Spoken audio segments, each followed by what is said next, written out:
শাশুড়ি মাকে বললাম, মা আজকে আমি করলা আর আলুর ভাজি করব। আমার কথা শুনে শাশুড়ি আম্মা বলে, কি করছো বৌমা? করলা ভাজি করলে তো আমার জামাই 3 দিন আমার সাথে কথাই বলবে না।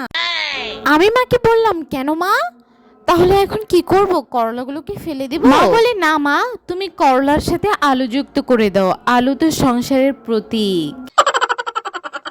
এদিকে আমার জামাইয়ের কাছে করলা আবার সবচেয়ে পছন্দের খাবার, এই জন্য তার কথাগুলো করলার মতো তিতা।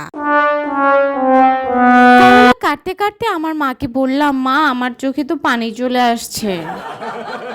এ কথা শুনে আমার মা বলে, চোখে তো পানি আসবে, করলা কাটার সময় তো মনের সব দুঃখের কথা মনে পড়েছে।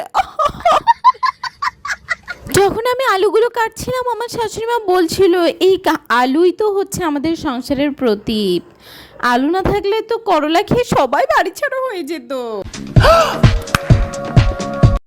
এবার করলাকে তার বিষমুক্ত করার জন্য যত উপকরণ আছে দিয়ে দিচ্ছি। দিয়ে দিলাম তেল, লবণ, মরিচের গুঁড়ো, হলুদের গুঁড়ো, সাথে আদা রসুন জিরা। बात तो सही है। সবগুলোকে ভালো মতো নাড়ে চাড়ে মিক্স করে নিচ্ছি যেন করলার সব বিষ বের হয়ে যায়।